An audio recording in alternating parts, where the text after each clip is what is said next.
m'avais dit la semaine dernière, c'est la semaine dernière, hein. On a dit qu'on allait parler de quoi aujourd'hui? La convocation du Seigneur. La convocation du Seigneur. Ah, ouais. Frère, sœur, je me suis rendu compte d'une chose. Hein. Quand Dieu décide quelque chose, là, on peut monter, on peut descendre, on peut faire tout ce que... Quand Dieu dit quelque chose, il le fait. Dieu, ce n'est pas un homme. Les hommes, ils peuvent donner des paroles, tout ça, et ne pas s'y tenir, tout ça, mais quand Dieu donne une parole, frère, sœur, il le fait. Et avec tout ça, je me suis rendu compte que, vous savez, quand je fais le constat, on se rend compte qu'il y a beaucoup de chrétiens, beaucoup de personnes qui se disent chrétiennes, qui vont dans les églises, toutes ces choses, mais aller dans une église ne fait pas de toi un enfant de Dieu. Aller dans une réunion, venir à mots, tout ça, ne fait pas de toi un enfant de Dieu. Et tu ne peux pas être enfant de Dieu si Dieu ne t'a pas convoqué. Frère, sœur. Parce que je ne connais personne qui soit assez puissant pour aller jusqu'au ciel, là où Dieu est. Et pour rentrer dans la présence de Dieu, parce que dans cette présence de Dieu, eh bien, il faut que Dieu t'appelle. Parce que seul Dieu peut nous rendre capables de rentrer dans cette présence. Parce qu'à cause du péché, l'homme était banni de cette présence. Et parce que tu es fils, effectivement, ben Dieu te fait rentrer dans sa présence, dans sa maison. Mais si tu n'es pas fils, ah ben tu ne veux pas rentrer dedans. Et frères, sœurs, c'est par grâce. Ça fait que ce n'est pas par tes capacités, ce n'est pas parce que tu chantes, tu danses, tout ça, que Dieu va t'accepter dans sa présence. Non. Tu es dans sa présence, nous sommes dans la présence de Dieu parce que Dieu nous a convoqués. Nous sommes enfants de Dieu aujourd'hui parce que Dieu nous a convoqués. Nous nous sanctifions aujourd'hui parce que Dieu nous a convoqués, frères.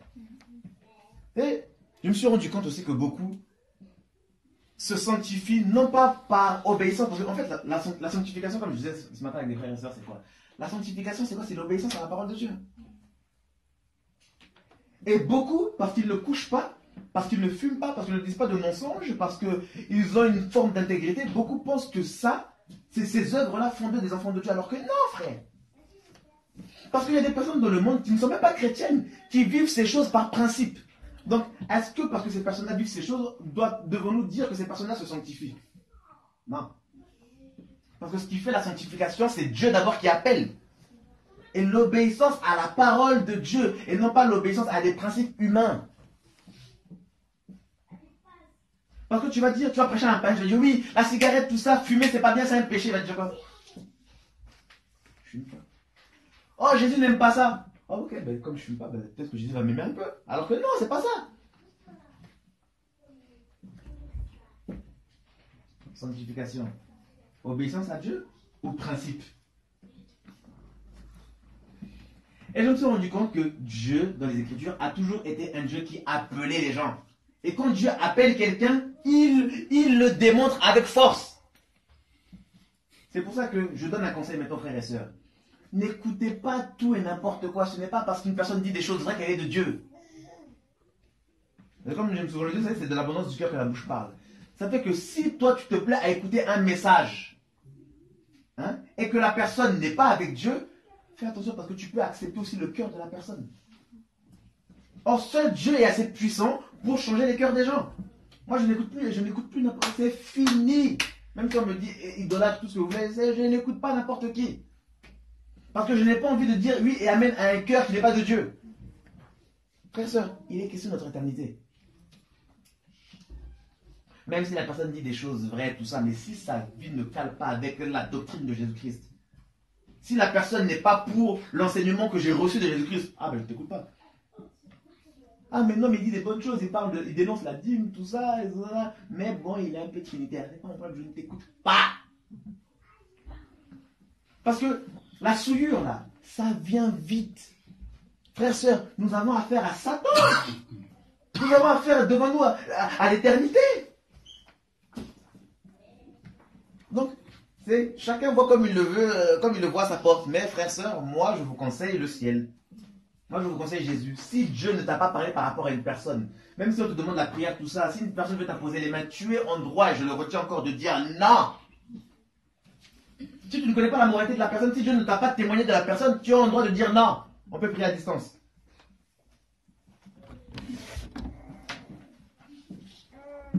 Frère, sœur,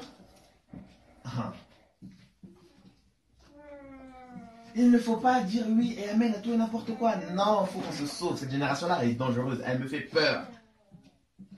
Il y a beaucoup dans nos églises, il y a beaucoup d'envoyés du diable. Le Seigneur n'a pas dit que je vous envoyais au milieu des brebis. Hein. Non, il a dit que je vous envoyais au milieu des loups. C'est Jésus qui l'a dit. C'est pas un apôtre. Parce que des fois on peut dire non, mais c'est un apôtre. Non, mais alors qu'il est inspiré par l'esprit. Mais là, c'est Jésus. Il a dit il nous a envoyés au milieu des, comme des brebis, au milieu des loups. Il y a des loups autour de nous. Donc c'est dangereux. C'est la guerre, là. C'est Star Wars là dehors. Là.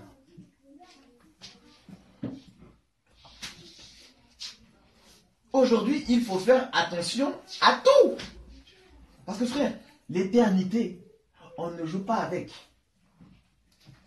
Tu as vécu combien d'années sur terre? Il y a eu des moments de joie, il y a eu des moments de grandes souffrances.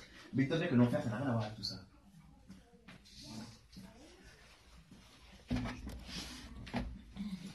Frères et sœurs, nous avons un adversaire commun, qui est le diable. Ouais, j'espère que c'est notre adversaire commun, parce qu'il y en a d'autres qui sont collaborateurs, mais le diable, là, il est très rusé, il est très méchant. Il a séduit maman Ève, il ne faut jamais l'oublier. Maman Ève qui a expérimenté la gloire de Dieu. À qui Dieu parlait, frère et soeur, à qui Dieu parlait, mais elle a été séduite. Adam aussi a été séduit. Alors qu'il n'avait pas connu le péché. Frère et soeur, si eux ont été séduits, alors qu'ils ne connaissaient pas le péché, toi et moi, alors que nous avons connu le péché, frère, c'est chaud. Si tu ne te disciplines pas, tu vas partir. Aujourd'hui, là, c'est comme je disais à les frères et sœurs, aujourd'hui, là, mais ce qui nous garde un peu, là, c'est un tout petit peu la présence de Dieu, parce qu'on est tenté dans tous les... Vous savez ce que c'est et j'aime souvent témoigner de ça pour nous faire ouvrir les yeux. Un jour, pendant une délivrance, il y a une femme comme ça, une de mes cousines, pour qui on priait, et elle dit comme ça, Herman, et je savais que c'était la sirène des eaux qui parlait, elle dit, toi, un jour, je t'aurai, frère, sœur. Il n'y a pas un jour où je ne pense pas à ça. Et tous les jours, la sirène des eaux m'agresse, mais c'est grave, il n'y a pas un jour où je ne me bagarre pas avec elle. Si ça n'avait pas été Jésus là, mais il y a longtemps que j'aurais couché encore, mais laissez tomber, parce que les opportunités, c'est pas ce qui a manqué. Hein. Imagine-toi le nombre de personnes qui viennent comme ça, tout ça.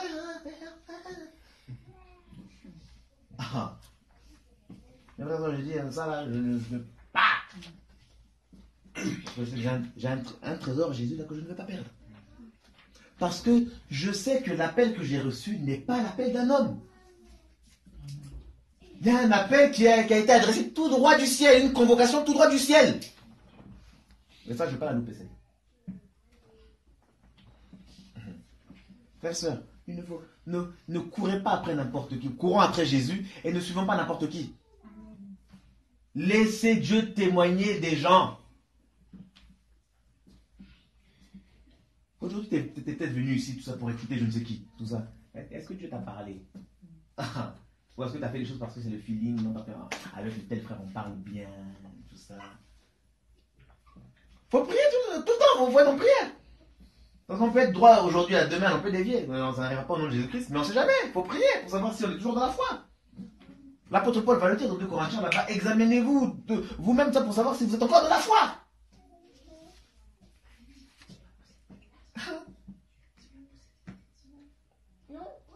Tu écoutes tel prédicateur, tout ça, etc. Il dit des vérités, c'est bien, tout ça, mais est-ce que Dieu t'a dit de le suivre? Parce que dire oui et amen à sa langue, reviendrait à dire oui et amen à son cœur, mais son cœur, il est comment devant Dieu? Maintenant, moi, je fais très attention. Si Dieu ne m'a pas bien parlé par rapport à quelqu'un, je ne vais pas être là en train de courir. Non, je prends mon temps maintenant. Là, en plus, le Seigneur m'a tellement bien corrigé. Il m'a dit là, t'es dans les sentiments, il faut régler ta vie. Et je dis là, je suis en train de mettre ma vie en règle. Tu vois, c'est bizarre. Moi, je dis, il est en train de mettre sa vie en règle. Oui, je mets ma vie en règle devant le Seigneur. Oui, effectivement. Et pas honte de le dire. Je mets ma vie en règle devant Dieu. Parce que j'ai pas envie de finir en enfer. Parce que les gens pensent que parce que le frère est prêche, il prophétise, c'est bon, il est arrivé. Arrivé d'où? Moi, non, je me bats comme tout le monde. Alors, la convocation du Seigneur. Une chose qu'il faut comprendre, tu ne peux pas avoir, comme je le disais et je me répète, tu ne peux pas avoir accès aux choses de Dieu si Dieu ne t'appelle pas. Le problème de l'autre, c'est quoi? C'est que beaucoup veulent faire des choses pour Dieu, mais le problème, c'est qu'ils ne sont pas appelés de Dieu. Dieu ne les a pas appelés, Dieu ne les a pas convoqués. C'est-à-dire qu'il y en a beaucoup qui se brûlent. En fait, on se retrouve dans une génération avec beaucoup d'usats. Ils sont là, ils veulent toucher l'arche de Yahweh, mais ce n'est pas de leur ressort, ce n'est pas l'onction que Dieu leur a donnée. Dieu ne leur a rien dit. Et c'est comme ça que beaucoup se brûlent. Frères et sœurs, aujourd'hui, ne soyez pas comme des usats, pardon. Il ne faut pas chercher à faire comme tout le monde, il ne faut pas chercher à faire comme telle personne. Si Dieu ne t'a rien dit, reste calme, tranquille. Vis ta vie avec Dieu, laisse-le parler, laisse-le te justifier. Ou encore, laisse-le te convoquer. Le Seigneur descend sur la tente d'assignation, tout ça parce que Moïse avait répondu aux normes du Seigneur, et puis à un moment, le Seigneur m'a dit, et on va nous dire que Yahweh appela Moïse. Donc, le Seigneur l'a appelé. Mes frères et sœurs, vous savez, l'hébreu quand même est une langue assez particulière quand même. Et vous savez, le verbe appeler là qui a été utilisé ici dans ce passage, c'est kara.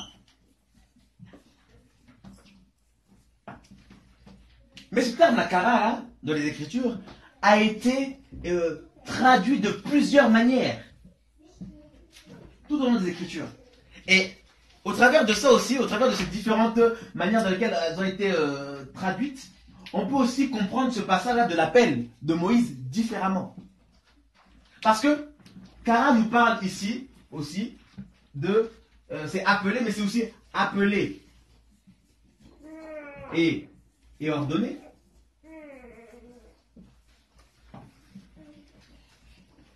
Kara, c'est aussi crier. Kara, c'est aussi émettre un son bruyant. Kara, c'est aussi appeler, c'est donner un nom. Donner un nom. Donner un nom à, donc en gros, nommer. Donc, Kara, bien sûr, c'est aussi convoquer. Parce qu'il est question, je ne sais pas, maintenant le thème qu'on a utilisé là, c'est la convocation du Seigneur. Et rien qu'avec ça là, on a un enseignement mais terrible. On peut comprendre les différentes voies de l'appel du Seigneur. Comment le Seigneur appelle. Qu'est-ce que l'appel peut produire. Frère, on va relire ce passage encore. Là. Et Yahweh appela Moïse. Et lui parla de la tente d'assignation en disant. Appeler. Appeler aussi, c'est ici là, donc le Kara, bien sûr, c'est aussi crier, on va le mettre là, proclamer.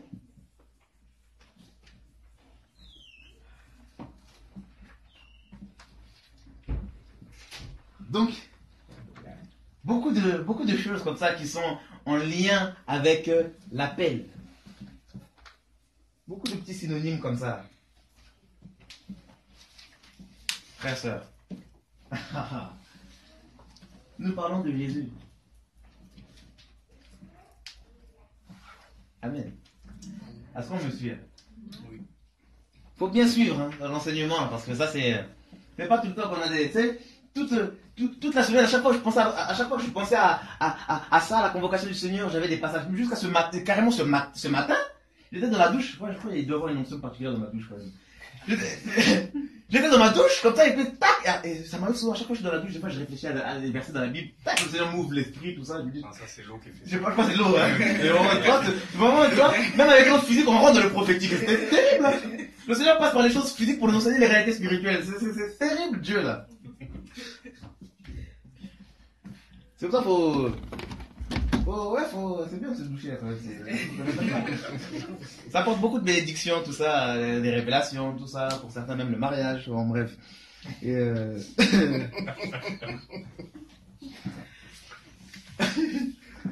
Alors, l'appel, frère, sœur, Dieu, hein,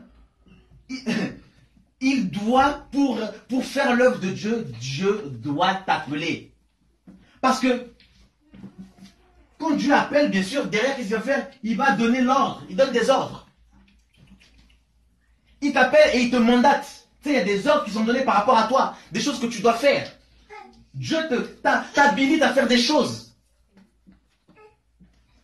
C'est comme au boulot. Au boulot, j'ai dû passer par certaines formations, tout ça pour être habilité à pouvoir faire le travail que je fais. Parce que j'ai un tampon, et le tampon que j'ai, c'est quoi? C'est comme une signature et ça me suit. C'est-à-dire que si un jour il y a un pépin dans un avion, on peut regarder les archives, tout ça, et si à mon opération là il y a eu un problème, c'est moi qui peux être, judiciairement, c'est moi qui peux avoir des soucis. Parce que j'ai tamponné, parce que j'ai reçu l'ordre. Et à côté, c'est la même chose. Il y a des choses que tu fais parce que tu as reçu un certain ordre. Et ça, c'est Dieu qui donne. C'est une qualification. Et ça ne vient pas d'un homme. Aujourd'hui, je prêche. Comme ça, j'ai un tel courage pour prêcher parce que je sais que Dieu m'a qualifié pour ça. Il m'a appelé et il m'a sanctionné. Il m'a donné cet ordre d'aller de proclamer la parole. Moi, je ne le fais pas de moi-même. Même quand des fois, j'ai pas envie, mais il y a un truc, c'est plus fort que moi. Parce que c'est l'appel. Des fois, le Seigneur peut te pousser à aller corriger certaines choses, tout ça, ailleurs, alors que t'as pas forcément... Parce que c'est l'appel. Mais ça, c'est pas donné à tout le monde. C'est pas tout le monde qui peut se lever comme ça, aller dans telle assemblée et commencer à reprendre. Non, parce que, frère, il faut l'appel. L'appel pour redresser tout ça. Et regardez, on va prendre ce passage dans Marc, regardez. Par rapport à l'appel. Marc 3, il me semble.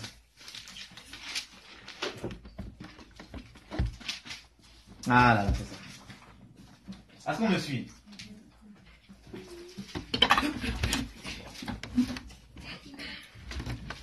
La convocation du Seigneur.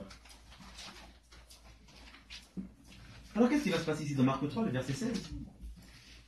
Puis, il monta sur une montagne. Donc nous parlons de Jésus.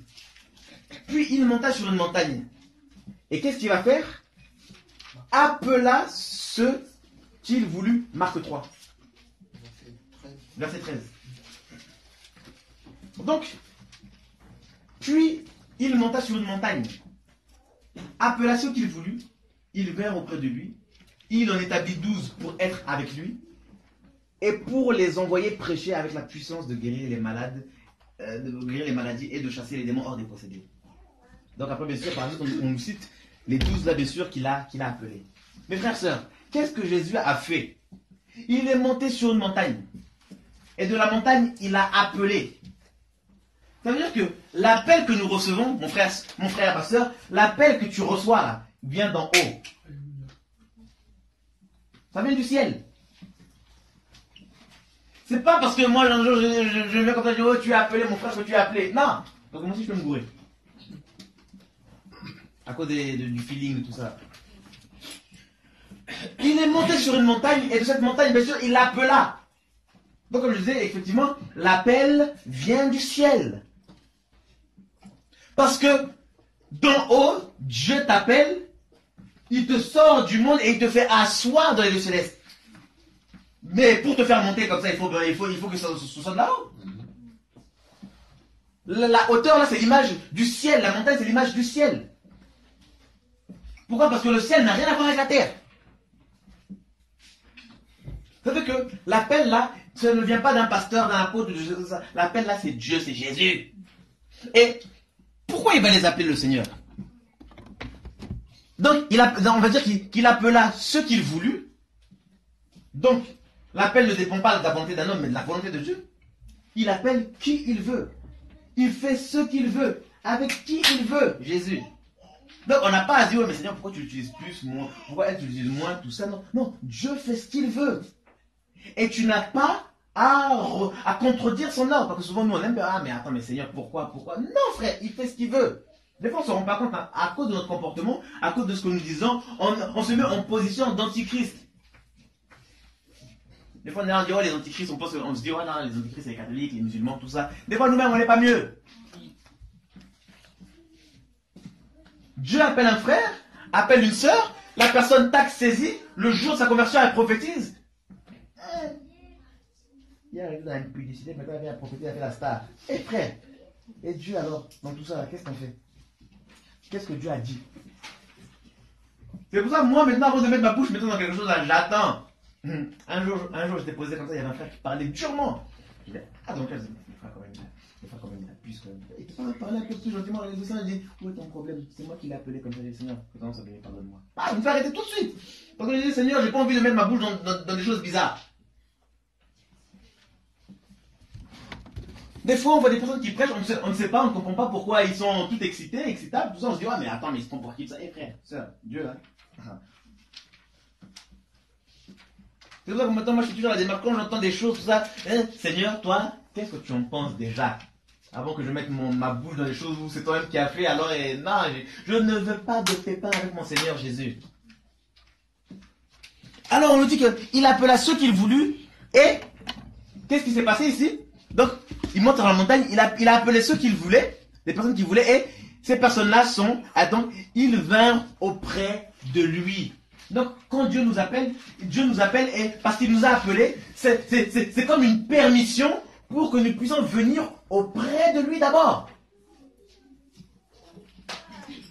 Donc, dans sa présence. Et donc, Dieu appelle et il ordonne. Et regardez ce qui va se passer. Il en établit 12 pour être avec lui.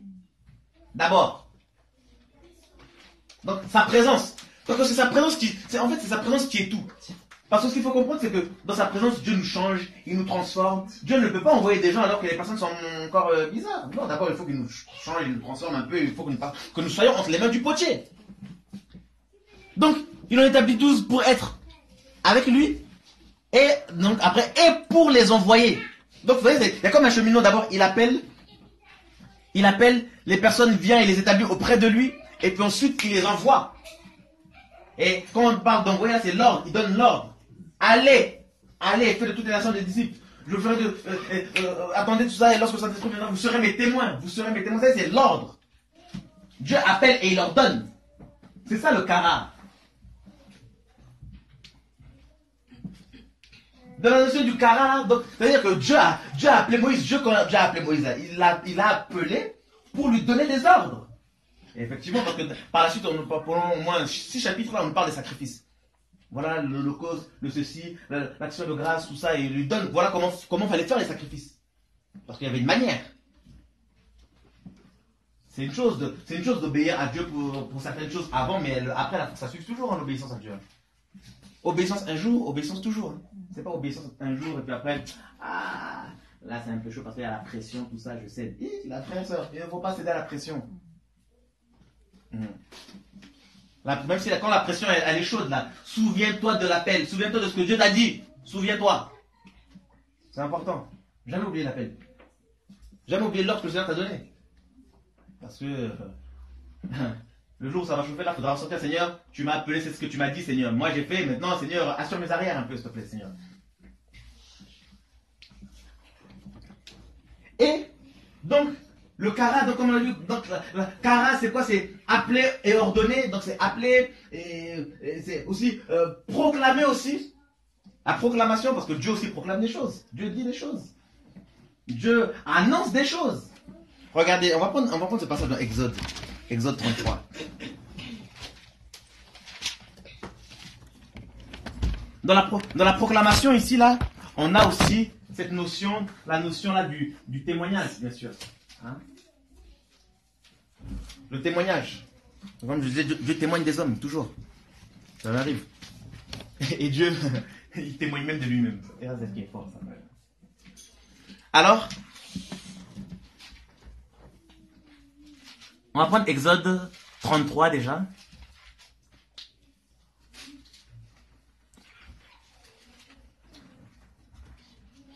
Exode 33 à partir du verset 18. Il a dit ceci. Moïse dit aussi, je te prie, fais-moi voir ta gloire. Et Dieu dit, je ferai passer toute ma bonté devant ta face.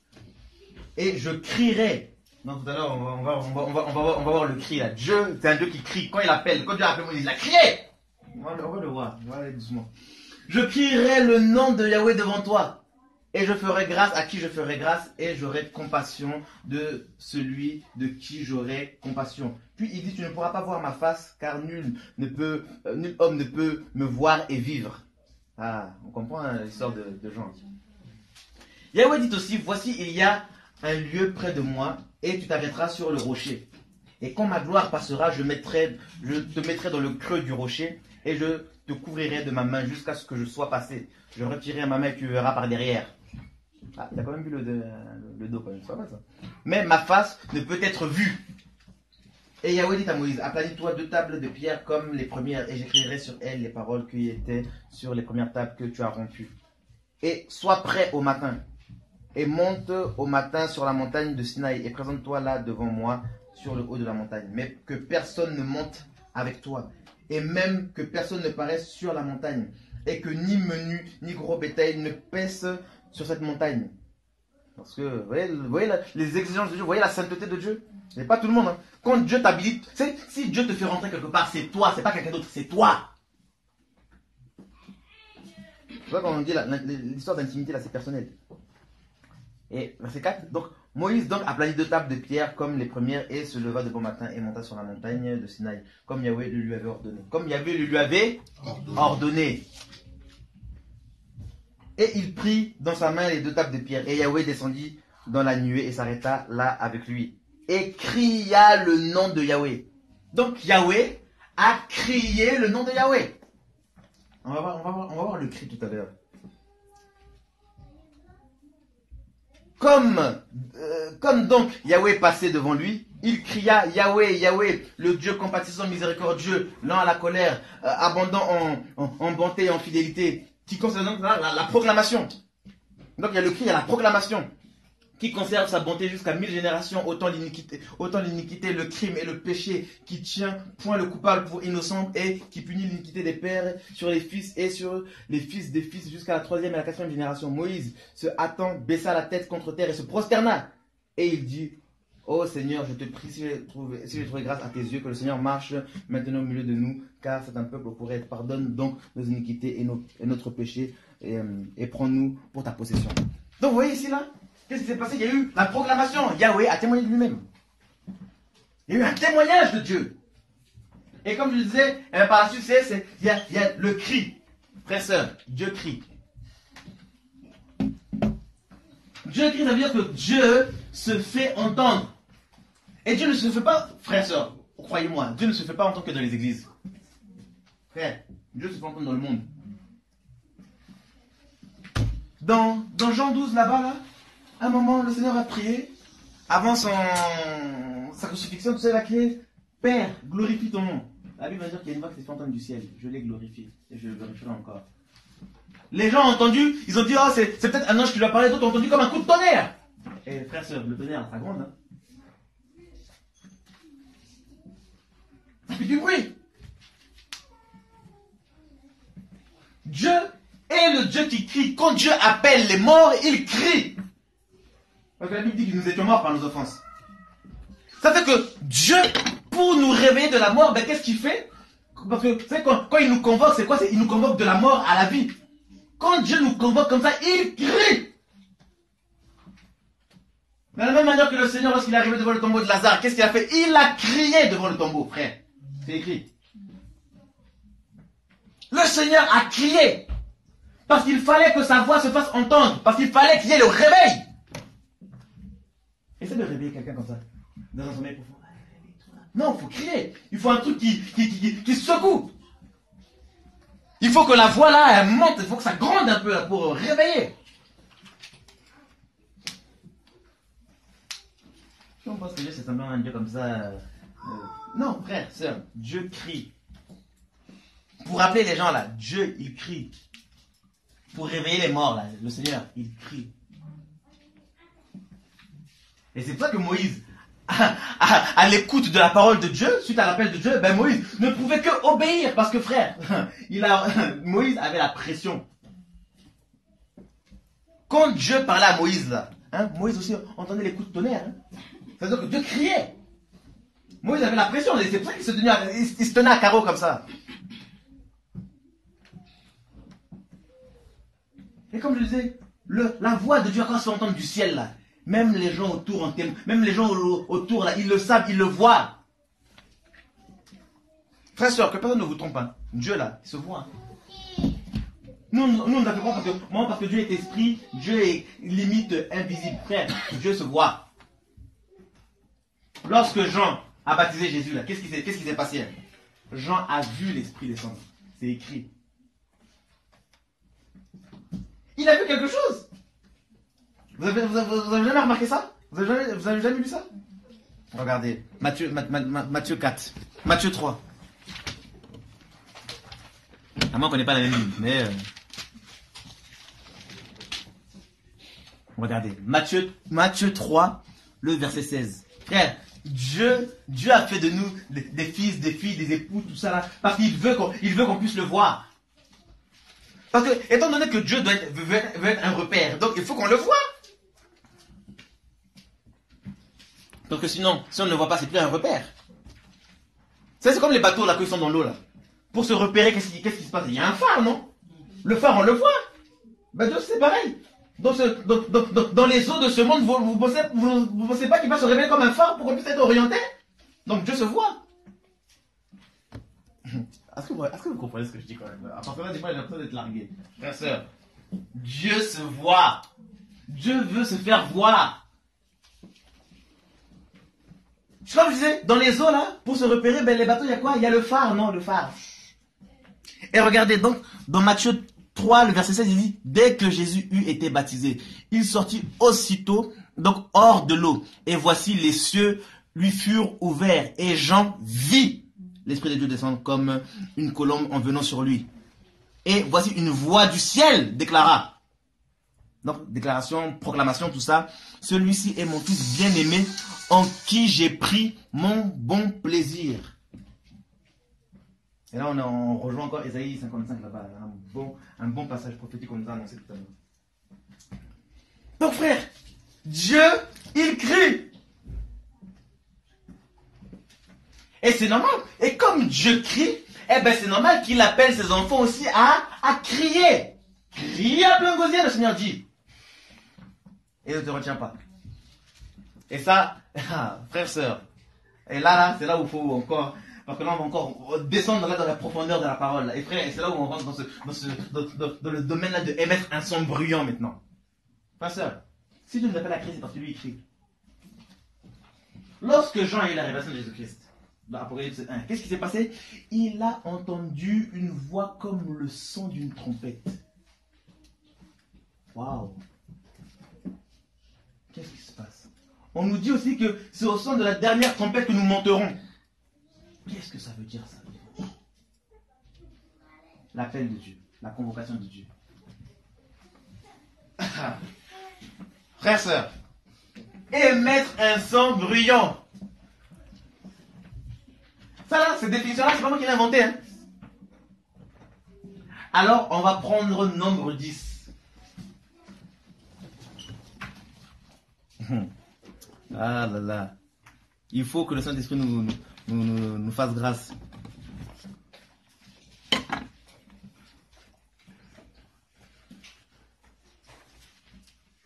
C'est ça là. C'est ça la convocation. La convocation. Ah, ces deux là. La partie là de lui donner un nom. Ah là, c'est Dieu. Dieu est celui qui donne des noms. Simon, il a changé son nom. Il a tapé Pierre. Donc là, donc donner un nom, on voit aussi, c'est Dieu donne l'appel, Dieu change le caractère, Dieu change, il trace la destinée. Amen. Toi aujourd'hui c'est plus ça, c'est comme ça, il trace la destinée. Parce que le nom chez les Hébreux, le nom, sa parenthèse, le nom parle du caractère, de la destinée, de ce que tu es. Parce que nous aujourd'hui les noms, on peut donner des noms comme ça en vrac, mais non, devant Dieu là c'est pas comme ça. Le nom a un sens prophétique. Et c'est Dieu qui a Dieu a ce pouvoir-là. Lorsque Dieu t'appelle, il te donne un nom, il te donne un appel, il te donne une mission. Moi, le jour où Dieu m'a révélé qui j'étais, je dis, ah Seigneur, en tout cas, aujourd'hui là, la marque là, à chaque fois que je regarde mon fils, je sais d'où je viens. Vous savez pourquoi j'ai donné ce nom-là à mon fils Lemuel? Un jour, je marchais devant matin, j'allais au boulot, je marche comme comme ça. Ça m'est venu comme ça. J'ai pas cherché le gros. Je n'ai même pas marié, même pas fiancé encore. Je viens comme ça, je marche, j'entends les muelles dans mon esprit comme ça sonne comme ça. Les muelles, c'est quoi ça? J'ai déjà vu ça quelque part. Je regarde sur la fenêtre, les muelles, l'étymologie, tout ça, je vois que c'est écrit dans la Bible, tout ça, je fais ok d'accord, tout ça, je vois qu'est-ce que ça veut dire, vous consacrez vous à Dieu. Je dis, Seigneur, qu'est-ce que ça veut dire? Seigneur, c'est quoi ça? Le Seigneur me dit, c'est toi. Je fais donc, Seigneur, attends, je t'appartiens, Seigneur. C'est moi, je t'appartiens. Je dis, waouh! J'ai fait, Seigneur, à cause de ça, mon fils, c'est comme ça que je vais l'appeler. Comme témoignage. À l'époque, c'était comme ça. Quand Dieu visitait quelque part, tout ça, il faisait un hôtel, un monument pour dire, voilà, tac, comme souvenir. À chaque fois que je regarderai mon fils, à chaque fois que je vois mon fils, maintenant, ça me rappelle que je suis appelé de Dieu, que je suis consacré à Dieu. Et Seigneur, tant que c'est comme ça, mon fils, je vais l'appeler comme ça. Au début, je voulais tellement avoir. Après, bien sûr, par la suite, il y a les fiançailles. Après, avec ma femme, on a parlé. Ouais, si j'ai un fils, je l'appellerai comme ça. Et au début, je voulais tellement une fille. Et plus je voulais une fille, et plus on avançait, plus je sentais que j'allais plus avoir de fille. Je me disais, ah, Seigneur, mais c'est comment? Et j'étais de plus en plus convaincu que j'allais avoir un gosse, un garçon. Alors, le jour après la femme avec mon enceinte, le jour où on est parti faire l'écho, tout ça, j'étais là, je rigolais simplement. Je disais, vous voulez savoir ce que c'est, tout ça? C'est un garçon. Ah, ma femme n'était pas bien, là. Et puis c'est bon. Et puis après, les muets, tout ça, j'ai posé les mains depuis le ventre. Mais dis, toi, tu vas être une. Aujourd'hui, je me dis, ah, il y a trop des prières que j'ai fait parce qu'il a trop la pêche aussi. Mais bon, ce qui est fait est fait. Parce que donc, Dieu donne un nom, frère. Dieu parle. Hein? Alors, pour revenir à Émet de son brûlant, on était dans Nombre 10. Ça, c'était une petite session en témoignage parce que j'aime bien les fois. Ah, frère, sœur, quand on lit la Bible, il faut vraiment demander au Seigneur de nous faire grâce, de nous ouvrir les yeux bien comme il faut pour qu'on puisse comprendre les Écritures. C'est important. Il va dire ceci. Puis Yahweh parla à Moïse. Donc, Nombre 10, Nombre chapitre 10, le verset 1. Puis Yahweh parla à Moïse en disant. Et le problème, normalement, c'est aujourd'hui, on n'a pas donné d'heure de fin, non? Ceux qui sont pressés, ceux qui doivent rentrer, il n'y a pas de problème, vous pouvez rentrer, mais là, c'est. On ne veut pas qu'on dise, ah, nous avons pris tout notre temps, tout ça. Chacun est libre. Puis Dieu parla à Moïse en disant, fais-toi 2 trompettes d'argent. On n'a pas dit or ou autre, argent.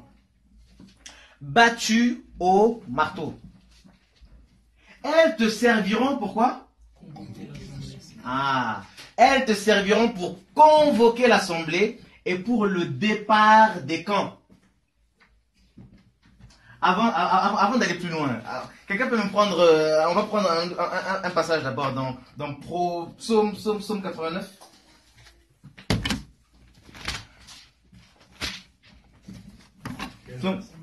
Le verset 10, parce que j'ai quand même, parce que Jésus est trop fort. Le verset 10, c'est pas celui qui va s'arrêter, on va pas s'arrêter là-dessus, mais juste pour vous montrer que Jésus est Dieu. Donc on va dire, Psaume 89, le verset 10, tu domines, donc parlons de Dieu, parlons de Yahweh, tu domines l'élévation des flots de la mer, et quand ces vagues s'élèvent, tu les calmes. Ah, c'était une petite parenthèse, parce que je voulais tellement le dire sinon aussi, c'est... Frère, sœur, Dieu calme la tempête. Ça vous dit rien ça, cette histoire, là, cet épisode? Hein? Oh, ah. Alors, bon, allez, c'est bon, on peut sauter à mon passage. Et on nous dit le verset 16. Béni est le peuple qui connaît le son de la trompette. Il marche, ô Yahweh, à la clarté de ta face. Bon, on va comprendre aussi pourquoi ça. Alors, on va lire ici verset 3, dans nombre 10. Quand on en sonnera, donc de la trompette, bien sûr, toute l'assemblée s'assemblera auprès de toi à l'entrée de la tente d'assignation. Et quand on en sonnera d'une seule, les princes, qui sont les chefs des milliers d'Israël, s'assembleront vers toi. Mais quand vous sonnerez avec un retentissement bruyant, c'est ça, non? Ceux qui campent à l'Orient partiront. Donc, le retentissement bruyant, là, devait annoncer un départ. Amen, amen. Ah, Jésus. Quand on sonnera d'une seule, tout ça, les trucs vont se rassembler, mais quand on sonnera d'un retentissement bruyant, eh bien là, c'est ce qui va marquer le départ. Ou encore, j'irai même plus loin, l'appel dans les airs. On arrive. Jésus-Christ de Nazareth. Parce que dans le Testament, on nous dit qu'au son de la dernière trompette, nous montrons dans les nuées, dans les airs. Donc c'est l'appel du Seigneur, comme Jean l'a eu dans Apocalypse 4. La première voix comme le son d'une trompette s'est fait entendre, il lui a dit monte ici. Et il est monté. Il a reçu la convocation du Seigneur pour monter. Et cette voix était comme la voix d'une trompette. Donc le son bruyant là, Jean l'a entendu. Est-ce qu'on me comprend ici? Oui.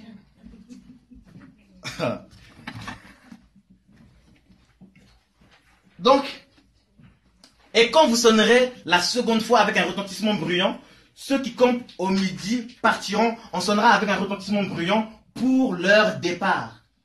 Et lorsque vous convoquerez l'assemblée, vous ne sonnerez pas avec un retentissement bruyant. Or, les fils d'Aaron, les prêtres, donc c'était pas n'importe qui était appelé à sonner. Hein?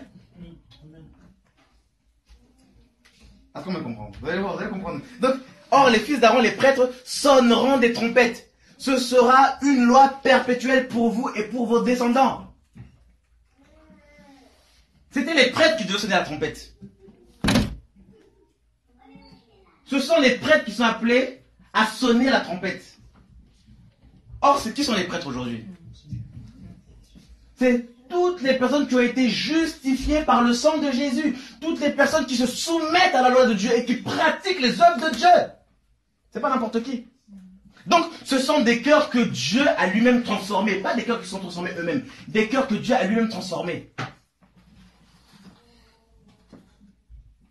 Donc, ce que Dieu a appelé les a aussi justifiés. Ce que Dieu a justifié les a aussi glorifiés. Et bien sûr, ces personnes-là, ce sont des personnes que Dieu a prédestinées. Ça veut dire que l'appel là, l'appel, comme je disais, c'est la volonté de Dieu. Tu peux monter, descendre si Dieu ne t'a pas appelé, il t'a pas appelé. Personne ne peut venir à Dieu si Dieu ne l'attire. C'est écrit, non? Non, faut pas forcer. Et parce que quand le Seigneur a commencé à m'enseigner là-dessus, là, je me dis, mais pourquoi tu prends la tête pour appeler les gens pour qu'ils viennent tout ça? Laisse-moi gérer. J'ai dit, maintenant, Seigneur, je te laisse gérer. Si tu m'as parlé pour tel, je sais que tu vas faire. Il ne faut même pas me prendre l'enveloppe, il ne faut même pas se prendre la tête. Il y a eu des gens comme ça, rien qu'on parlait avec eux, je disais, oh, je ne veux pas me prendre la tête. Les mois qui suivaient, là, ils étaient touchés, visités par Jésus-Christ. Il ne faut pas se prendre la tête. C'est Dieu qui convoque. Toi, prie, c'est tout.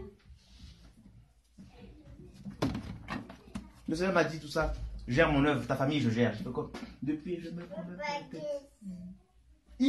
Non, je me prends même pas la tête. Même pas un tout petit peu. Parce que je sais que le jour où Dieu va commencer à... Là, tu peux monter, tu peux descendre. Même Satan n'est pas assez puissant pour empêcher le sang de retentir. Parce que c'est Dieu qui appelle. Frère, nous avons, comme je souvent l'habitude de dire, nous avons un Dieu qui est puissant. Qui est le chef qui est le chef des ténèbres? Hein? C'est Satan. Je me dis, mais pourquoi il parle de Satan? Attendez. Dans l'Apocalypse, on nous dit que Satan sera lié. Bien sûr, donc qui dit Satan dit lui et tout son gouvernement. Ils seront liés. Mais c'est même pas Jésus qui va le lier, frère. C'est un ange. Et ce qui m'étonne encore, c'est quoi? C'est que vous savez, parce que Dieu nous parle souvent vous savez, Dieu, c'est un Dieu qui est un Dieu d'ordre.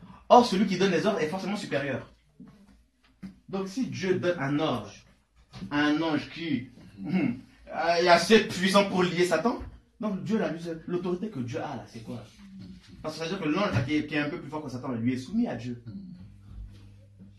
Donc, il y a des histoires que Dieu ne veut même pas rentrer dans. Il a simplement envoyé un ange. Parce que frère et soeur, Dieu est concentré sur notre histoire, sur ton histoire, à toi, à moi. Vous savez, des fois quand c'est l'histoire de combat, tout ça, des fois tu envoies des anges. Mais quand il s'agit de toi là, de ton cas, de ta vie là, non, c'est Dieu lui-même qui intervient. Alors, le verset 9. Et lorsque dans votre pays, vous irez à la guerre contre l'ennemi qui vous combattra, vous sonnerez les trompettes avec un retentissement bruyant. Même pour la guerre, tout ça. C'est pour ça qu'on dit que Yahweh est le Dieu des armées. Et Yahweh, votre Dieu, se souviendra de vous et vous serez délivrés de vos ennemis. Vous serez délivrés à cause de qui? Pourquoi? Mais parce que Dieu est celui qui combat pour nous, frère. C'est ça. Et aussi, dans vos jours de joie, dans vos fêtes solennelles, et donc, lors de vos convocations, en gros, parce que les fêtes, les Lévitique 23 nous parlent des 7 fêtes de Yahweh, tout ça, et on nous dit que c'était des convocations. Au commencement de vos mois, vous sonnerez des trompettes en offrant vos holocaustes et vos sacrifices d'offrande de paix, et elles vous serviront de souvenir devant votre Dieu. Je suis Yahweh, votre Dieu. Alors ici, qu'est-ce qui se passe? On nous parle, Dieu va dire à Moïse, fais-toi 2 trompettes d'argent.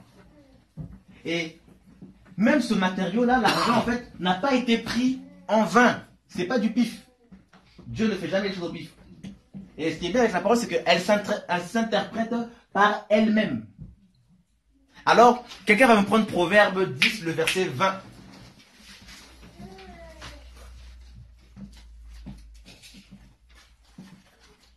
Faut comprendre un peu les trompettes, parce que je disais que Dieu a la voix d'une trompette, mais nous aussi, Dieu nous appelle. Avant ce passage, quelqu'un peut me prendre Ésaïe 58, le verset 1.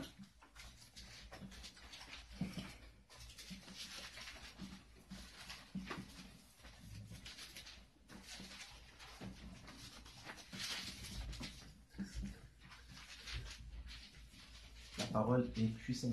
Ésaïe 58, verset 20. 1, verset 1. Verset 1. Crie à plein gosier, Mhm. ne te retiens pas. Élève ta Dieu voix. s'adresse à qui ici? À Isaïe. D'accord, il dit quoi? Ne te retiens pas, élève ta voix comme un chauffard. Élève ta voix comme un chauffard ou encore une trompette. Et on dit quoi la suite? Et annonce à mon peuple ses transgressions et à la maison de Jacob ses péchés. Mhm. Car ils me cherchent tous les jours et ils prennent plaisir à connaître mes voies, comme une nation qui aurait pratiqué la justice et qui n'aurait pas abandonné les ordonnances de son Dieu. Ils me demandent des jugements justes. Ok, c'est bon. Non, le Seigneur, étant le juge de la justice, il dit, voilà, il m'invoque tout ça comme s'il de rien n'était, alors qu'ils ont un problème. Et là, le prophète, bien sûr, devait crier, pourquoi? Comme le chauffard, pour interpeller le peuple, pour de nouveau les convoquer. En gros. Parce que le message, en fait, que nous avons, c'est quoi? C'est de rassembler les élus. Comme des trompettes. Nous sonnons du chauffard pour rassembler, pour convoquer les élus. Parce que un jour viendra où une trompette se fera retentir, un son bruyant se fera entendre, et frères, sœurs, là, Dieu va nous appeler pour Jésus. Là, ce sera le départ de la terre vers le ciel, vers les hauteurs, et c'est ça, c'est l'appel, c'est la convocation.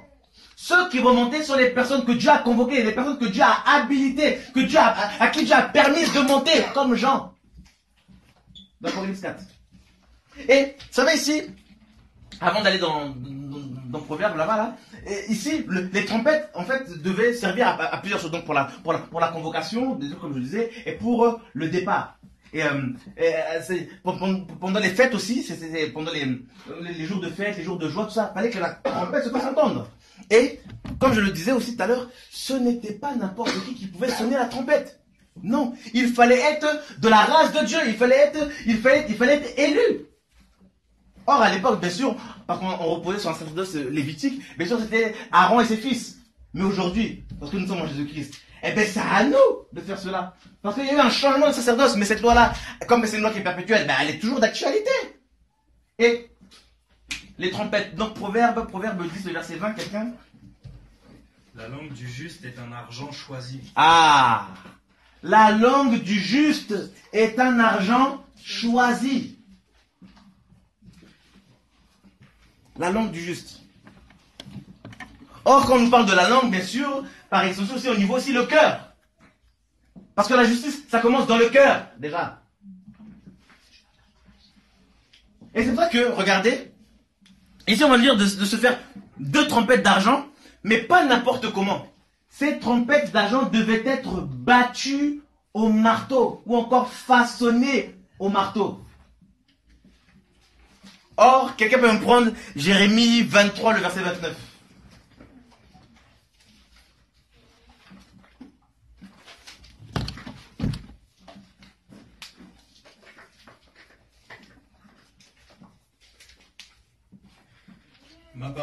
Ma parole n'est-elle pas comme un feu, Mhm. dit Yahweh, Mhm. et comme un marteau qui brise le roc? Comme un marteau qui brise le roc.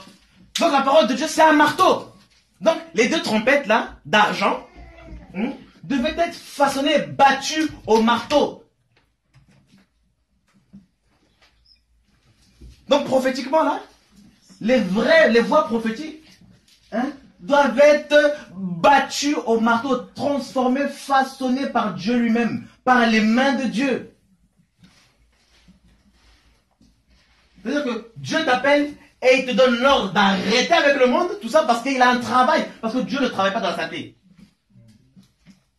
Donc Dieu t'arrête, il te lave, et puis là il commence à bâtir tout ça. Et je vous assure, ça fait mal.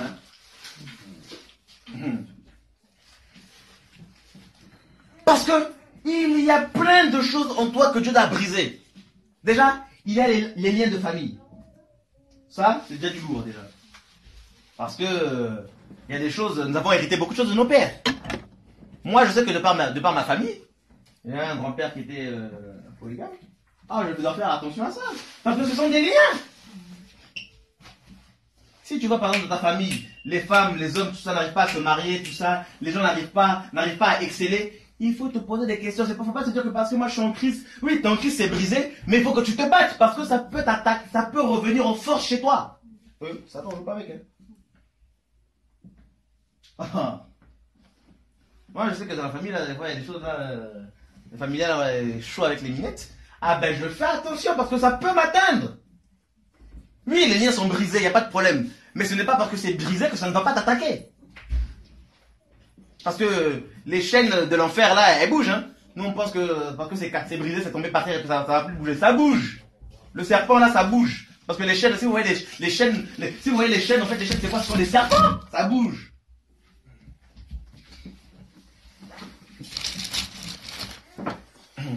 Et là, eh ben qu'est-ce que Dieu fait? Il doit casser.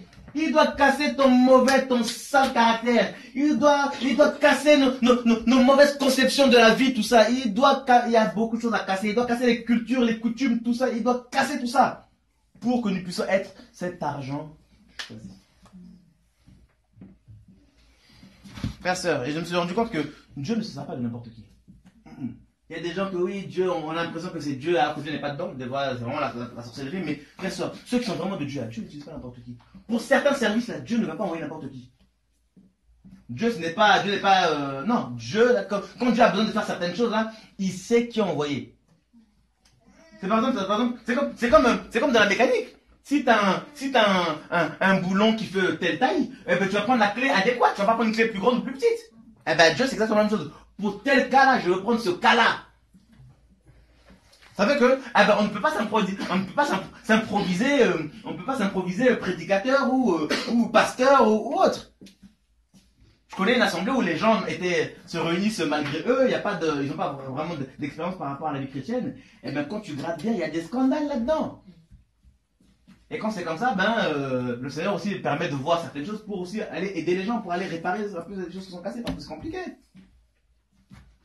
Et ça, je me suis rendu compte que beaucoup, parce qu'ils prêchent, ils pensent que le fait de prêcher leur donne le droit de gérer. C'est différent. Prêcher et gérer, deux choses différentes. Parce que prêcher, tout le monde peut le faire. La Bible, tout ça, tu peux avoir. Ouais, mais gérer la gestion, hein. La patience pour les âmes, tout ça là. Ben là, c'est autre chose. Parce que t'as le fardeau. Des fois, le Seigneur te poussera à porter le fardeau des gens, tout ça, à supporter le péché des gens, tout ça. Et ça, c'est pas facile, hein. Surtout quand des fois aussi, parce que nous aussi, on est tellement trop sentimental, quand tu mets ta confiance à fond dans quelqu'un, eh ben c'est sûr que quand la personne ne répond pas à tes exigences à toi, eh ben c'est sûr qu'après t'es blessé. Ouais, mais c'est toi le problème, c'est qui? C'est toi ou c'est Dieu? C'est qui?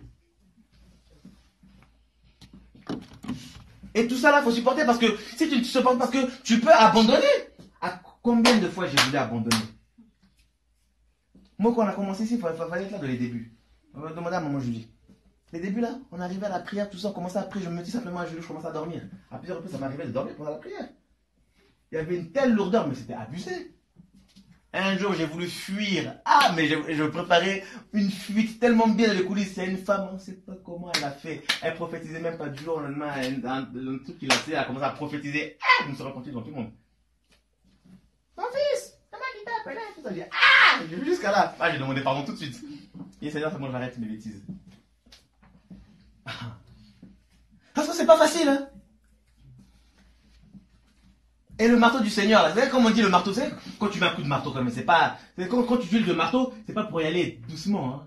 C'est pas pour y aller, non, quand tu prends le marteau, c'est pour taper. Eh ben, Dieu, c'est ce qu'il fait. Quand l'image du marteau, c'est vraiment pour nous taper. Parce qu'il y a des formes que tu dois prendre là, il faut y aller fort. En plus, donc ça fait que, en plus du cri, Dieu nous tape fort aussi. Ne vous inquiétez pas, quand Dieu nous tape, c'est pas pour nous tuer. Bien au contraire, c'est pour nous apporter la vie. Parce que Dieu veut que nous puissions avoir son image. Dieu veut que nous puissions être comme des trompettes pour convoquer. Et c'est ça les voix prophétiques. Elles sont là, elles crient pourquoi? Pour convoquer. Pour le rassemblement. Parce qu'un jour viendra, il y a une voix qui va se faire entendre. Comme le son d'une trompette. Et à cette voix-là, frères et sœurs, ne rate pas ce jour-là. Même si aujourd'hui tu galères, même si aujourd'hui c'est dur la vie chrétienne, c'est pas grave, accroche-toi à Jésus-Christ, c'est dur pour tout le monde. Même si avant de venir ici, même si par exemple à 13h30 tu étais tombé dans un péché, là, ça c'est pas grave. Le plus important c'est ce qu'il y a devant. Moi aussi c'est grave parce que c'est le péché, mais reprends-toi et puis avance avec Jésus-Christ. Et puis clair, ici nous confessons nos péchés, il est juste et fidèle de nous pardonner et de purifier de toute iniquité. Frère, Dieu est fidèle. C'est pas le temps de se décourager et de dire ah ben non mais comme c'est comme ça, je vais faire dans le monde. Eh, il n'y a rien de monde dans le monde. Et j'ai compris une autre chose. Si aujourd'hui Dieu permet que tu puisses entendre ce message, c'est parce qu'il t'appelle. Parce que Dieu appelle tout homme. Et frères, sœurs, Dieu est le Dieu du témoignage. Dieu témoigne. Comme je le disais, le Seigneur là, lorsqu'il est sorti des eaux du baptême, il y a une voix qui s'est fait entendre, frère. Dieu parle. La voix de Dieu se fait entendre, frère. La voix de Dieu. Vous voulez savoir ce que c'est la voix de Dieu? Vous voulez voir ce que c'est la voix de Dieu? On va prendre Psaume 29.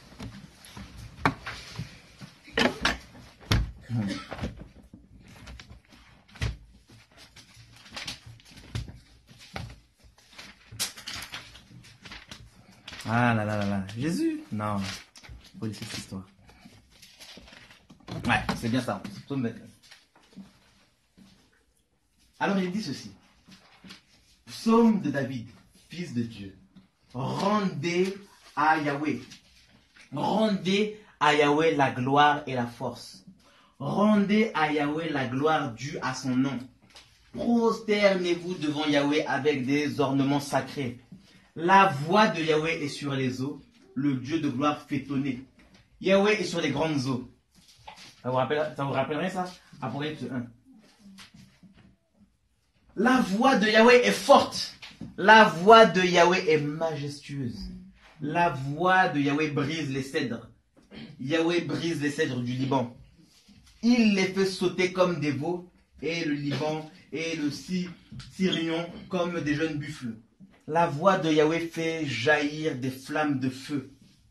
La voix de Yahweh fait trembler les déserts. Yahweh fait trembler le désert de Kadès. La voix de Yahweh fait naître des biches. La voix de Yahweh fait naître des biches. Une voix terrible, une voix qui donne la vie comme ça. Et dépouille les forêts. Dans son palais, tout s'écrie gloire. Yahweh était assis lors du déluge. Yahweh était assis comme un roi éternellement. Et assis comme un roi éternellement. Yahweh donne de la force à son peuple. Yahweh bénit son peuple en paix. Yahweh. La voix de Yahweh. Bon. C'est quelle voix que tu as entendue? Il faut se poser les bonnes questions. Parce que si tu entends cette voix-là, non, pasteur, tu devrais faire n'importe quoi. La voix de Dieu, des fois, là, elle peut être tellement douce, mais même dans sa douceur, tu trembles quand même. Frère, Dieu est redoutable. Il n'y a pas très longtemps, il y a quelques jours, là, j'ai une soeur qui m'a dit, oui, tout ça, ça va dire, ouais, elle m'a parlé par rapport au sentiment. Elle m'a parlé avec une voix douce. Frère, sœur, dès que j'ai raccroché, j'ai eu peur. J'ai dit, Seigneur, j'ai eu peur. J'ai dit, Seigneur, là, c'est chaud. On a l'impression, quand Dieu se parle, t'as l'impression d'avoir une épée ici. Là. Ah, frère, la voix de Dieu? Ah non. La voix de Dieu, celle qui te permet de te sanctifier, celle qui te permet de vivre les choses de Dieu, celle qui te rend capable d'œuvrer, de faire pour Dieu, celle qui te rend capable de tenir malgré le péché. Frère, soeur, c'est possible. C'est possible de ne pas tomber comme les autres. C'est possible de ne pas aller dans le monde comme les autres. C'est possible. C'est vrai qu'au travers de cet enseignement, je voulais aussi vraiment nous encourager, frères, sœurs. Nous sommes appelés de Dieu. Ça peut arriver d'être faible, d'être tout ça, de baisser dans la prière, tout ça, tout ce que vous voulez. Vous donnez-moi tous les exemples que vous voulez, il n'y a pas de problème. Mes frères, sœurs, il y a un Dieu tout puissant qui nous a appelés. Et moi, je vous assure, c'est ma force. Seigneur, c'est toi qui m'as appelé. Seigneur, c'est toi qui m'as appelé. Seigneur, c'est toi qui m'as parlé, frère, sœur. C'est Dieu qui m'a parlé. Le jour où Dieu m'a dit, je suis ton père, il n'y avait personne, hein. C'est pas où j'ai reçu une prophétie, je suis parti à un séminaire, tout ça, on est venu, on m'a soufflé dessus, tiens, reçois, je suis tombé par terre. Il y avait moi, le Sainté et Jésus. Ouais, le Sainté, parce que c'est particulier. J'étais là. Et puis moi, j'ai senti un truc se poser sur moi comme ça. Oh, c'était comme un voile, j'avais une telle paix, c'était une atmosphère, il n'y avait rien à faire. Et puis à un moment, d'un coup, j'ai commencé à... Et puis là, c'est sorti comme ça, je suis ton père. J'ai dit, ya. Et ça se répétait à plusieurs reprises, je suis ton père, je suis ton père, je suis ton père. Et je vous assure, c'était tellement clair. Imagine, Dieu m'a dit juste ça, mais dans mon esprit, je recevais tout un enseignement. Et j'avais compris que je n'avais pas accepté le décès de mon père, tout ça. Et ça m'a guéri, ça m'a consolé, ça m'a pris, ça m'a... Oh non, frère, soeur, l'amour de Dieu, l'amour du Père. C'était tellement pur, tellement vrai, tellement... Tu sens qu'il n'y a pas d'intérêt, tu sens que c'est tellement Jésus. Oh non, laisse tomber. C'était tellement glorieux. C'était waouh, c'était glorieux. Et j'étais là, j'étais en train de pleurer. Oh là là. J'avais une telle paix.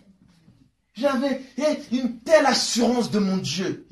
Et aujourd'hui, tu peux me dire tout ce que tu veux. Je sais que Dieu est mon Père. Alors ça, là, s'il y a une révélation, tu ne peux pas ôter de mon cœur, c'est bien sexy. Tu peux y aller au couteau, tout ce que tu veux, tu pourras jamais l'atteindre. C'est ça, cette révélation-là? Non. Aller dans un lieu secret, enfermé, là, scellé. Oh! Et j'ai compris ça. Et je vous assure, depuis là, ah non. Et des fois, le Père se révèle comme ça. Tu dis non, comme la semaine dernière, il y avait la présence, le cœur du Père. Je dis, mais c'est ça que je veux, Seigneur, c'est ça. Et Seigneur, les prophéties, c'est bien, les paroles de connaissance. Tu m'emmènes pas aller prêcher là-bas, tout ça. Les gens sont bénis, Seigneur, c'est bien. Mais moi, Jésus, c'est toi que je veux. L'atmosphère de Dieu, l'atmosphère du ciel. Non, frère, soeur, faites tout pour ne pas sortir de ça. Et si vous n'avez pas encore goûté ça, faites tout pour rentrer dedans. Frère, Dieu est tellement grâce qu'il va te rentrer dedans. J'ai cherché. Dieu m'a fait cette grâce de trouver. Et je dis, et le Seigneur a dit, mais tu n'as encore rien vu, creuse encore. Je dis, Seigneur, en tout cas, passe-moi les outils, comme ça je vais bien creuser, Seigneur. Pas mes outils, parce que si tu me donnes mes outils, je vais essayer de creuser et je vais me faire mal. Passe-moi tes outils à toi, comme ça on va bien creuser, Seigneur. La Bible dit de la même manière que l'esprit de l'homme connaît les profondeurs de l'homme. Hein, l'esprit de Dieu connaît les profondeurs de Dieu. Et c'est cet esprit-là que Dieu nous a donné. Frère, Dieu t'a donné l'esprit pour que tu puisses sonder ces profondeurs. Non, laisse. C'est ça la convocation. Dieu t'appelle pour rentrer en lui, rentrer le sonder. Découvrir qui il est réellement. Dieu t'appelle, en fait, l'appel de Dieu c'est quoi? De la mort, comme je disais, il t'amène à la vie. Dieu te fait découvrir la vie, la vraie vie. À un moment, dans Jean 1 là-bas, on va dire que oui, Jean devait annoncer la lumière, tout ça, etc. Regardez, on va prendre ce passage dans Jean 1. Laissez-moi un peu parler de Jésus parce que, non, il est trop glorieux ce Dieu.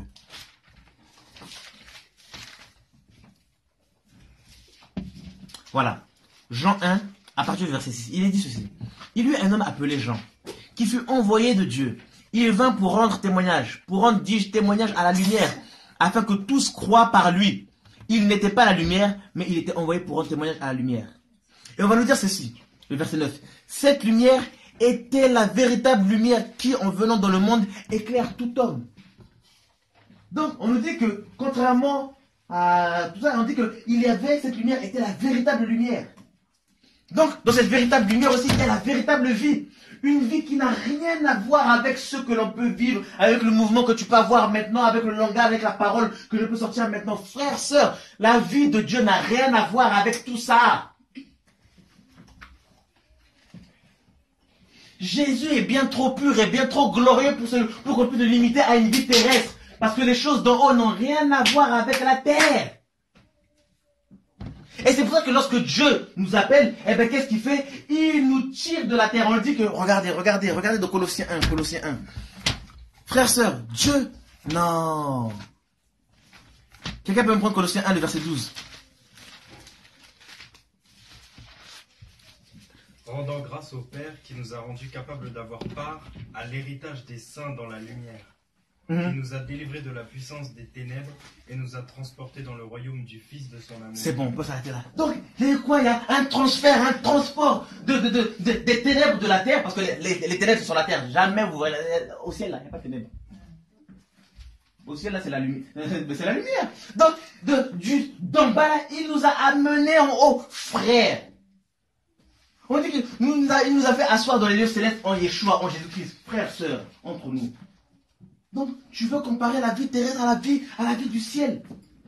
Frères, sœurs, nous sommes assis dans les lieux célestes en Jésus, frère. Mais c'est glorieux. En plus, le pire, c'est quoi? C'est que, on nous dit dans Ephésiens 1 que le Seigneur est assis au-dessus de toute principauté, de tout de ceci, cela, de toute nanani, nanana, au-dessus de tout nom qui peut être cité, dans le siècle présent et le siècle à venir. Le Seigneur est assis au-dessus, au ciel, au-dessus de toutes choses.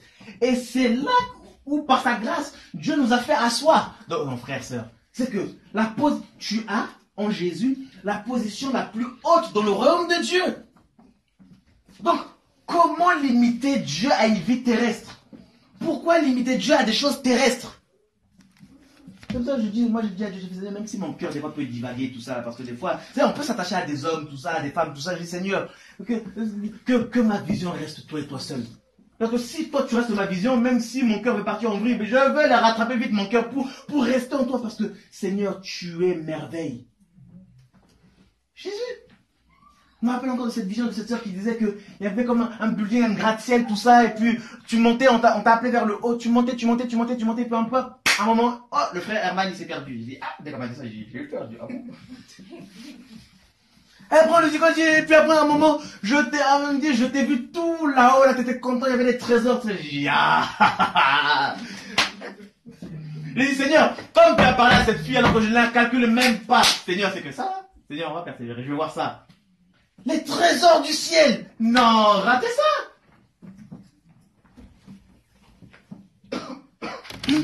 Et la présence de Dieu, comme ça, c'est la manière comment Dieu des fois peut se manifester, sa présence, tout ça.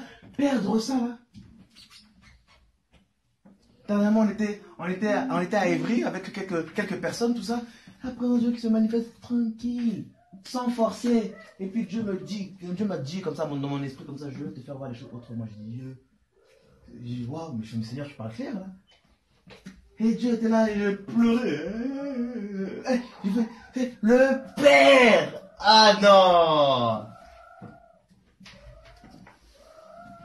Seigneur, je ne suis pas parfait, je ne suis pas avec les autres, mais Seigneur, je ne veux pas blesser ton cœur. Je ne suis pas parfait, tout ça, j'ai mes défauts, tout ça. Comme je disais, des fois les gens sont là, ils nous regardent, waouh, le frère Herman, vraiment, waouh, toi Dieu l'utilise, tout ça. Mais j'ai mes défauts comme tout le monde. J'ai mes faiblesses comme tout le monde. Je m'énerve vite aussi. Ça, c'est un défaut que j'ai. Je prie tous les jours au Seigneur de m'aider. Parce que les gens sont là, vraiment le frère Herman, ça. Va demander à ma femme c'est qui le frère Herman. Elle va te dire. Elle va te dire des fois quand je m'énerve, des fois ce que ça peut faire. Mais je ne m'arrête pas ça, je me dis Seigneur s'il te plaît, transforme-moi parce que tu es le seul qui puisse me transformer, tout ça. Et je veux être vrai, Jésus, je veux être vrai devant les frères et sœurs, devant toi, tout ça, je veux être vrai, Seigneur. Je ne veux pas venir tout ça faire le grand prédicateur, tout ça, alors que je suis là en fait de les coulisses, ma vie, non! C'est pas facile, frère, mais il faut être vrai, il faut qu'on s'accroche, frère. Et Dieu est là pour nous relever, Dieu est là pour nous changer, pour nous transformer. Dieu est là, la vie de Dieu est là. La vie de Dieu? Ah non. Donc, vous voyez que quand Dieu parle de l'appel là, C'est pas simplement que Dieu t'appelle simplement pour t'appeler pour le plaisir de vivre. Non, c'est encore plus profond. Dieu t'appelle à quelque chose. Dieu, tu n'es pas le fruit du hasard où tu es un jour t'es tombé, t'as entendu une prédication et puis t'es tombé dans une église et puis c'est bon, ben, t'es là, tu chantes, tu danses, tu prophétises, tout ça. Non, ce n'est pas ça l'appel. L'appel là, quand Dieu t'appelle là, c'est pour vivre la gloire de Dieu. Or, cette gloire finale, totale, là, elle est au ciel. Et c'est là où Dieu veut nous emmener. Là, sur terre, on vit les prémices, tout ça, on s'échauffe. Parce qu'au ciel, là, ça va être éternellement gloire. Je relisais Apocalypse 4, je me disais, mais frères, sœurs, au moment où on parle des 4 êtres vivants, il nous dit qu'il ne cessait de rendre des louanges à Dieu jour et nuit. Il proclamait les bienfaits du Seigneur. Et à chaque fois qu'il louait Dieu, ben, les 24 frères, ils se... Regarde Apocalypse 4 quand même, attendez. On va dire simple. Non frère, soyons courageux aujourd'hui, franchement. Soyez vraiment fortifiés. Ce qui s'est passé hier, c'est hier, tout ça. Mais aujourd'hui, là, faut tendre à la gloire qui est à venir. Paul pouvait le dire, il dit, j'estime que les souffrances tout en présent ne pourront être comparables à la gloire qui est à venir. Frère, sœur, il y a une gloire qui arrive. Il y a un Dieu qui bientôt va t'appeler du haut des cieux par ton nom. Parce qu'il donne un nom, il nomme les gens par leur nom, le Seigneur. Il y a un Dieu qui t'appelle par ton nom, il y a un Dieu qui te connaît par ton nom. C'est-à-dire que Dieu, effectivement, Dieu connaît Terry, Annie, Claude, tout ça. Dieu nous connaît. Ah, Jésus-Christ de Nazareth, mon Dieu. Apocalypse 4. On va lui dire ceci. Verset 6. Oh, on va lire un peu le premier verset parce que c'est tellement magnifique la parole de Dieu. Après ces choses, je regardais et voici une porte était ouverte dans le ciel. Ah, le ciel, Seigneur. Ah, Jésus. Le ciel. Et la première voix que j'avais entendue, comme le son d'une trompette, et qui parlait avec moi me dit, monte ici. Et je te montrerai les choses qui doivent arriver à l'avenir. Aussitôt, je fus ravi en esprit, et voici un trône était dressé. Donc, la première chose, Dieu nous dit qu'il va lui montrer les choses à venir, mais la première chose qu'il voit, c'est quoi? C'est le trône. C'est pour vous dire que prophétiser, tout ça, c'est bien, mais Dieu veut d'abord qu'on puisse avoir les yeux sur lui, sur sa gloire. Donc le trône de Dieu nous parle de Dieu, tout simplement. Et il dit ceci, et voici un trône était dressé dans le ciel, et sur ce trône quelqu'un était assis. Et celui qui était assis était semblable à une pierre de jaspe et de sardoine. Et le trône était environné d'un arc-en-ciel semblable à de l'émeraude. Oh Seigneur, le trône de Dieu. Il y avait autour du trône 24 trônes, et je vis sur ces trônes 24 anciens assis, vêtus de vêtements blancs et ayant sur leur tête des couronnes d'or. Et du trône sortaient des éclairs, des tonnerres et des voix. Et il y avait devant le trône 7 lampes de feu ardentes qui sont les 7 esprits de Dieu. Et devant le trône, il y avait une mer de verre semblable à du cristal. Non frère, au ciel là, non, que Dieu nous ouvre les yeux pour contempler, pour je sais pas. Et au milieu du trône et autour du trône se tiennent 4 êtres vivants, pleins d'yeux au devant et plein d'yeux devant et derrière. Et le premier être vivant était semblable à un lion, et le second être vivant était semblable à un veau, et le troisième être vivant avait la face comme un homme, et le quatrième être vivant était semblable à un aigle qui vole. Et les 4 êtres vivants avaient chacun 6 ailes, tout autour d'eux, et au-dedans, ils étaient pleins d'yeux, et ils ne cessent de dire jour et nuit. Donc, vous voyez ce que je veux dire. Il ne cesse de dire jour et nuit, Saint, Saint, Saint est le Seigneur Dieu Tout-Puissant, qui était, qui est et qui vient. Et quand ces êtres vivants rendaient gloire et honneur et action de grâce à celui qui est assis sur le trône, à celui qui vit, qui est vivant d'âge en âge, les 24 anciens se prosternaient devant celui qui était assis sur le trône et adoraient celui qui était vivant d'âge en âge, et jetaient leur couronne devant le trône en disant, Seigneur, tu es digne de recevoir gloire, honneur et puissance, car tu as créé toutes choses et c'est par ta volonté qu'elles existent et qu'elles ont été créées. Donc on va dire que là, ces êtres vivants, ils ne cessent de dire jour et nuit, Saint, Saint, Saint, tout ça là, et à chaque fois que ces êtres vivants rendaient gloire et honneur à Dieu, à l'agneau, à celui qui était assis sur le trône, et bien qu'est-ce qui se passait? Eh bien, les 24 anciens, ils se prosternaient par terre. Mais en gros, les anciens laissaient souvent par terre, alors ça veut dire. Parce que les êtres vivants, ils ne cessaient de dire jour et nuit, Saint, Saint, Saint. Frère, Vous savez, tout à l'heure, on était en train de prier à Maison Lafitte, là-bas, là. On priait et il y avait une telle présence de Dieu. J'avais l'impression, tu sais, d'entendre les choses du ciel. Et ça me revenait à chaque fois. L'agneau est glorifié. Frères, sœurs, Jésus est glorifié tout le temps. Tout le temps. C'est-à-dire que même si maintenant, là, nous n'adorons pas Dieu, même si nous ne chantons pas ses louanges, il y a d'autres personnes, peut-être dans un autre coin du monde, là, qui chantent Jésus. Et même si les hommes ne chantent pas, frère, il y a des oiseaux qui chantent Jésus. Et même si les oiseaux ne chantent pas, il y a des arbres qui glorifient le Seigneur, parce que tout ce qui est vivant, loue Jésus. Ça, c'est sur terre. Alors au ciel, au ciel encore, c'est une autre affaire. Au ciel, il n'y a pas de limite de temps, il n'y a pas de... C'est la gloire de Jésus tout le temps.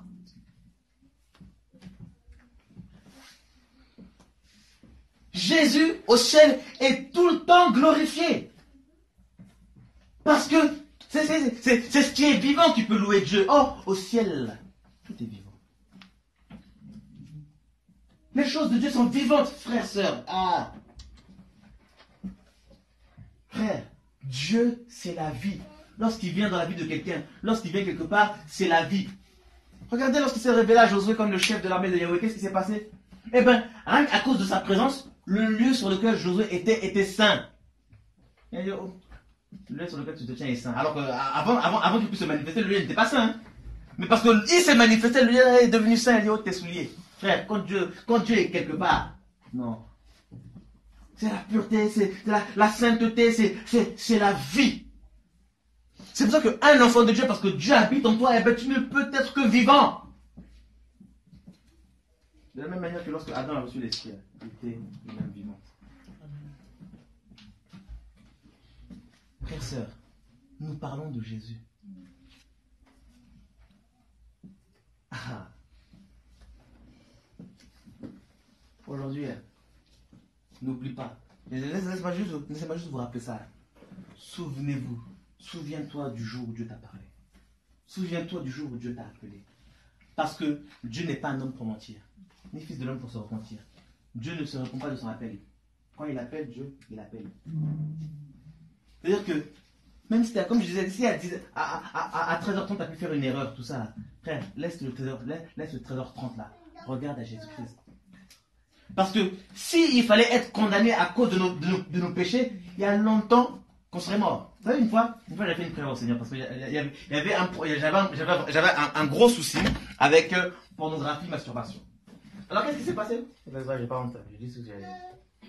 Je l'avais tellement marre un jour, j'ai dit, Seigneur, la prochaine fois que je retombe, Seigneur, tue-moi, Seigneur. Seigneur, tue-moi parce que je ne peux pas vivre comme ça, je ne peux pas pécher et souffrir à chaque fois pour rien. J'ai dit, Seigneur, tue-moi. Frère, sœur, je crois même pas que j'ai tenu, je pense même pas que j'ai dû tenir 3 mois, 5 mois. 5 mois même c'est trop. Frère, sœur, quand je suis tombé là, je dis, je suis comme ça, regardez comme ça.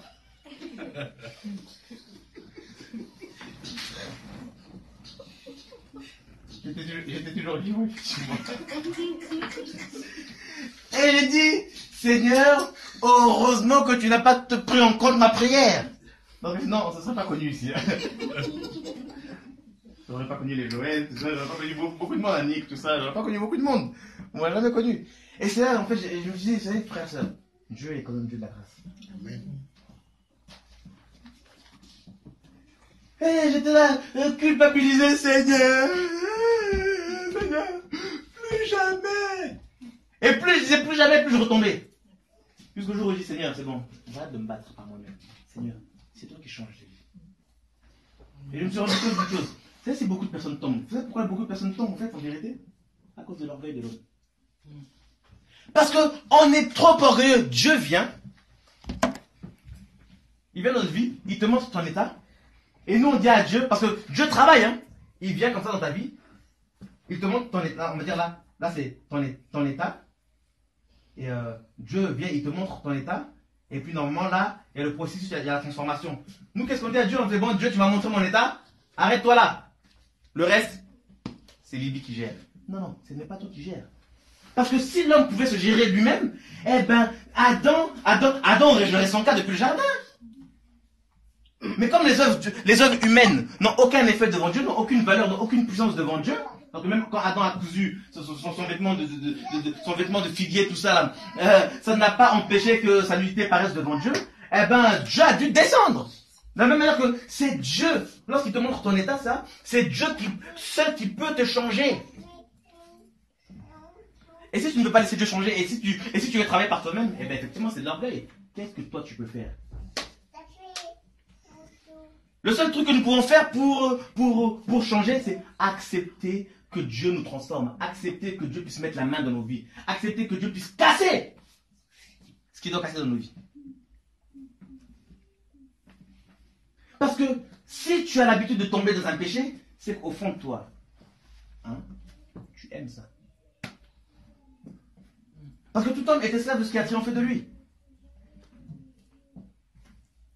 Et c'est dur d'admettre, à cause de notre connaissance, parce que la connaissance, c'est dur d'admettre que devant Dieu, Seigneur, effectivement, ben écoute, j'aime ça, mais change-moi.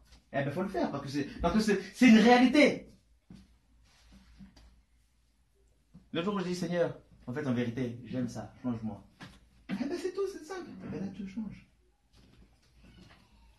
Seigneur, c'est vrai que les nanas, c'est compliqué, mais Seigneur, aide-moi, change-moi. Je ne veux pas dépendre des femmes, tout ça, etc. Seigneur, change-moi. C'est important. Dieu, c'est un Dieu de vérité, et il faut lui dire la vérité. N'oubliez pas une chose, frère et sœur. Le Seigneur est un Père pour nous. Et ce que Dieu veut par-dessus toute chose, frère et sœur, écoutez-moi très bien. Ce que Dieu veut par-dessus toute chose, c'est nous sauver. Dieu veut nous sauver. Donc, si tu viens devant lui avec tes faiblesses, tout ça, eh ben, Dieu ne va pas te rejeter, bien au contraire, il va t'accueillir. Vous savez, à force, des fois, on a l'impression que Dieu, c'est un père fouettard, tout ça, Dieu, tout ça, parce que des fois, on tremble tellement à cause des prédications, tout ça, on a peur des grandes prédications, le péché, l'enfer, tout ça, et on se dit que Dieu, ce n'est que ça. Non, frère, Dieu est grâce aussi. Dieu s'oppose aux pécheurs, à ces personnes qui ne veulent pas changer. Mais si dans ton âme, là, toi, tu veux changer, eh ben, Dieu va te prendre, bien sûr. Mais c'est bien, j'ai bien dit, si tu veux changer. Dieu résiste aux orgueilleux. Mais si en toute humilité, tu t'humilies, Seigneur, aide-moi, Seigneur, je suis tombé, Seigneur, ressuscite, Seigneur, relève-moi. Eh bien, qu'est-ce que Dieu va faire? Parce que c'est un père. Ben, moi, des fois, je le vois avec mon fils, des fois, il fait des cascades, des fois, il fait des trucs, il saute sur le canapé, tout ça, il fait des trucs. Après, des fois, il vient. Ah, tu sais, je t'aime beaucoup. Là, tu le regardes, on se dit, ah, toi, vraiment, tu sais ma voix. Frère, sœur, Dieu a une âme, Dieu a un cœur. Dieu aime ses enfants. Ce n'est pas pour rien si Dieu a accepté d'être ton père, d'être mon père. Dieu a fait de toi un fils, une fille. Frère, sœur, quel privilège. Quel privilège. Et c'est aussi ça l'appel. Dieu te convoque, pourquoi? Parce que Dieu te convoque, il te fait rentrer dans sa maison, il te dépouille de tes vêtements d'avant, tout ça, de tes vêtements sales, tout ça, et il te donne cette robe blanche. C'est ça Dieu. Cette robe de fils, cette robe de fils et de filles. Et bien c'est la fête avec Dieu. Parce que les trompettes aussi elles devaient sonner lors des fêtes. Et effectivement, nous devons célébrer la fête, la fête avec Dieu tous les jours, parce que Christ est notre Pâque, n'est-ce pas? Donc tous les jours, nous devons célébrer cette Pâque, de sonner le chauffard, de proclamer nous aussi, parce que nous aussi, nous proclamons Dieu, nous témoignons de Dieu, tout ça.